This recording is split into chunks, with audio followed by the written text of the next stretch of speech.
The fluorescent lights of the Route 66 gas station hummed overhead, a sound that would soon become the soundtrack to my nightmare. It was my first night shift, and as I opened the cash register, I found a note taped inside. The handwriting was frantic, shaky, as if whoever wrote it was running out of time. Or courage. My manager hadn't mentioned any note during training.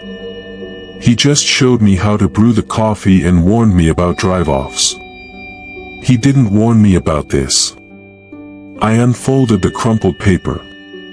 Night shift rules. Do not ignore, it read. Just 5 simple rules. At first, I laughed. It had to be a joke, right? Some hazing ritual for the new guy. The previous employee probably got bored and decided to mess with my head. I tossed the note into the trash without a second thought. I really shouldn't have done that. Because at 2:04 a.m., exactly as Rule 1 warned, someone knocked on the locked glass door. I looked up. A man in a business suit stood there, his tie loose around his neck. He was smiling pleasantly, like a customer just looking for a late-night coffee. I started walking toward the door to let him in. But then, my eyes caught the window reflection. I saw myself. I saw the door frame. I saw the empty parking lot lights glowing in the distance. But I didn't see him. The man had no reflection. My hand froze on the lock. I remembered the rule, check their reflection. If they have none, keep the door locked. Do not make eye contact. He knocked again. Harder this time. Then, he pressed his face against the glass. His smile stretched, becoming unnatural. Too wide. Too many teeth. I can see you, he said. His voice was muffled through the glass, but the words hit me like ice water. I stepped back, heart hammering against my ribs. I glanced at the clock on the wall. 2:09 a.m. The rule said he would leave at 2:17 a.m. exactly. He knocked again. And again. The rhythmic thud echoed through the empty store, each one feeling like a countdown. I stood paralyzed behind the counter, refusing to look at him, staring at the digital numbers on the register. 2:16 a.m. 1 minute left. The knocking became frantic, almost angry. Then, silence. I checked the clock. 2:17 a.m. Slowly, I looked up. The door was empty. My hands were shaking as I fished the crumpled note out of the trash and smoothed it out on the counter. I read Rule 2, a woman in a yellow raincoat will ask to use the bathroom at exactly 3:33 a.m. Give her the key. Do not ask why she's wearing a raincoat. I watched the clock tick. 3:30, 3:31, 3:32. At exactly 3:33 a.m., the door chimed. A woman walked in. She was wearing a bright yellow raincoat, zipped all the way up. Outside, the Arizona sky was clear and full of stars. It hadn't rained in months.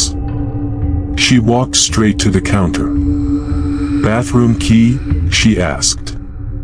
Her voice was flat, devoid of any human inflection. Just wrong. I didn't ask questions. I grabbed the key from the hook and slid it across the counter. She took it without a word and disappeared down the hall. The rule said she would return it in 4 minutes. If she took longer, I had to leave immediately. My shift was over. I watched the seconds tick by on the wall clock. 3 minutes passed. Then 3 minutes 30. 3 minutes 50. Sweat pricked my forehead. I was ready to bolt for the back exit. At 3 minutes and 58 seconds, she reappeared. She placed the key on the counter and walked out into the dry night. When I checked the bathroom later, it was bone dry. No wet footprints. No water in the sink. But there was a smell.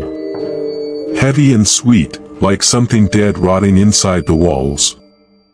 I stayed behind the counter for the rest of the night, reciting the rules in my head like a prayer. At 4:02 a.m., a red sedan pulled up to pump 3. Rule 4. The car is a red sedan. Do not go outside. Watch the security camera. I looked at the monitor. The grainy black and white screen showed the red car. It showed a figure pumping gas. But it wasn't a stranger. It was me. I was standing there on the screen, next to the car, staring blankly at the pump. But I was right here, behind the counter, safe inside. My breath hitched. The rule said, if you see yourself, close your eyes and count to 10. I squeezed my eyes shut. 1, 2, 3. My heart raced. 4, 5. What if I opened them and I was still there? 6, 7, 8, 9, 10. I opened my eyes. The monitor showed an empty pump. I looked out the window. Nothing but the humming fluorescent lights and the darkness. I almost made it. I really thought I was going to make it. 5:53 a.m. 7 minutes until my shift ended.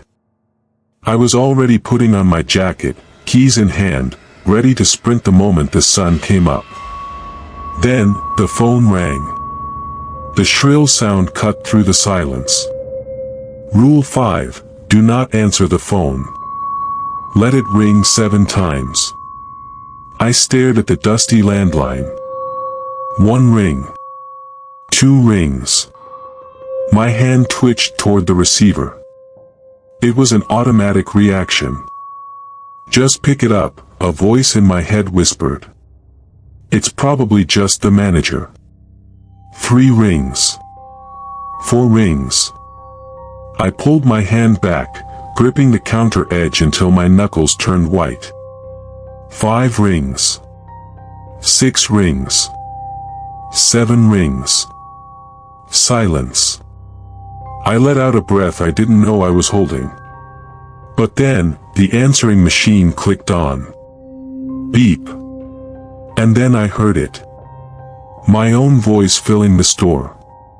Hey, it's me. I know you're there. Pick up. I froze.